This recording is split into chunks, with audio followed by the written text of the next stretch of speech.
সারা দেশের মতো নাটোরেও ডিজিটাল মাধ্যম ব্যবহার করে অপরাধ প্রবণতা বাড়ছে।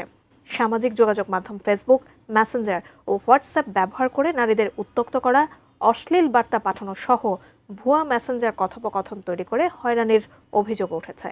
এমন অপরাধে ভুক্তভোগীদের আইনের আশ্রয় নেওয়ার সংখ্যা খুবই কম। ফলে ধরা ছোঁয়ার বাইরেই থেকে যাচ্ছে এসব অপরাধীরা। নাটোর প্রতিনিধি বোরহানুদ্দিন বনির তথ্য ও সোহেল রানা ক্যামেরায় ডেস্ক রিপোর্ট।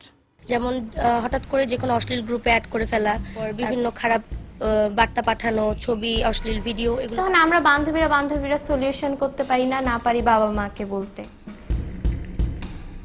এক গণমাধ্যম কর্মীর নামে তৈরি ভুয়া মেসেঞ্জার কথোপকথনের চিত্র এটি। তাতে দেখা যায় ফেসবুক মেসেঞ্জারের মাধ্যমে এক ঠিকাদারের কাছে কাজের মান খারাপ বলে অর্থ দাবি করা হয়। মেসেঞ্জারে চাঁদা দাবির ভুয়া বার্তা আদান প্রদানের তৈরিকৃত সেই কপি সংযুক্ত করে একটি অভিযোগপত্র সহ গত 6 অক্টোবর কুরিয়ার সার্ভিসের মাধ্যমে সেই গণমাধ্যম কর্মীর কর্মস্থলের কর্মকর্তাদের কাছে পাঠানো হয়।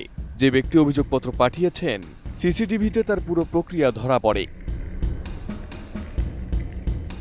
এ ঘটনায় মামলা হলে পুলিশ তদন্তে নেমে জানতে পারে একই জেলার বাগাতিপাড়া মহিলা ডিগ্রি কলেজের ল্যাব সহকারী আব্দুল্লাহ অনেক এই অপকর্মের মূল হোতা। সাইবার অপরাধের যে বিষয়টা নতুনভাবে আমরা দেখছি, এই অপরাধের মাধ্যমে নানান রকম ভুয়া কথোপকথন সৃষ্টি করে ফেব্রিকেটেড কনভারসেশন দিয়ে মানুষকে হয়রান করা হচ্ছে, নানান জায়গায় অভিযোগপত্র দেওয়া হচ্ছে। এটা খুবই গর্হিত একটা অপরাধ বলে আমরা মনে করি। তো এই ধরনের অপরাধ যারা করছে তাদেরকে কঠোর আইনের আওতায় নিয়ে আসা উচিত এবং এই সব অপরাধীরা দৃষ্টান্তমূলক শাস্তি পেলে তবে এই ধরনের অপরাধ প্রবণতা বন্ধ হবে। এছাড়া ডিজিটাল মাধ্যমে হয়রানির শিকার হচ্ছেন নারীরাও। হঠাৎ করে এক নারীর হোয়াটসঅ্যাপ নাম্বারে অশ্লীল বার্তা পাঠায় এক ব্যক্তি। এরপর ওই ব্যক্তিকে যখন কিছুতেই নিবৃত্ত করা যাচ্ছিল না, তখন আইনশৃঙ্খলা বাহিনীর হস্তক্ষেপে বেরিয়ে আসে উত্ত্যক্তকারীর পরিচয়। কিন্তু কেন এই অপরাধ প্রবণতা, এমন প্রশ্নে ক্ষমা চায় সেই অপরাধী। আমি বলি যদি আপনার চালান বা আমি চালান ভুলভ্রান্তি মেলা কিছু হয়ে যায়, থাকতে পারে, ঠিক আছে, যাইতে পারে। আর পরিচয় দিয়ে লাভ নাই, যেহেতু আপনি বললেন ভুলভ্রান্তি হলে ক্ষমা চা। ওকে ভাই, আমি সরি বলছি। বর্তমানে দেশে স্মার্টফোন ব্যবহারের সংখ্যা দিন দিন বাড়ছে, ফলে নানা সুবিধার পাশাপাশি এর অপব্যবহারও হচ্ছে। এই সুযোগ নিয়ে ফেসবুক, মেসেঞ্জার ও হোয়াটসঅ্যাপ ব্যবহার করে প্রায় হয়রানির ঘটনা ঘটাচ্ছে অপরাধীরা। আমরা মেয়েরা কিন্তু বিভিন্ন সময়ে সামাজিক যোগাযোগ মাধ্যমে বিভিন্ন হয়রানির শিকার হয়ে থাকি। যেমন হঠাৎ করে যে কোনো অশ্লীল গ্রুপে অ্যাড করে ফেলা, তারপর বিভিন্ন খারাপ বার্তা পাঠানো, ছবি, অশ্লীল ভিডিও, এগুলো পাঠানোর মাধ্যমে বিভিন্নভাবে মেয়েরা হয়রানি শিকার হয়ে থাকে, কিন্তু তারা এগুলো বলতে পারে না। কেন? কারণ তারা যখন এই ব্যাপারগুলো পরিবারে অথবা সমাজের কাউকে শেয়ার করতে যাবে বা বলতে যাবে, তখন কিন্তু দোষগুলো তাদের ঘাড়ে এসে পড়ে। বাবা মা বলবে যে সোশ্যাল মিডিয়া কেন তুমি ইউজ করবে না, কিন্তু এই যুগে তো সোশ্যাল মিডিয়া একদমই অফও রাখা যায় না। তো তারা এসে বান্ধবীদেরই বলে যে আমার সাথে তো এরকম প্রবলেমটা হয়েছে, আমি এখন বুঝতে পারছি না, আমার নামে ফেক অ্যাকাউন্ট কিংবা আমাকে এই মেসেজটা দেওয়া হয়েছে। তখন আমরা বান্ধবীরা সলিউশন করতে পারি না পারি বাবা মাকে বলতে। আমি বুঝি নির্মাণের শিল্প, সালাম স্টিল বোঝে ডিউরেবিলিটি। সালাম স্টিল, মোস্ট ডিউরেবল স্টিল।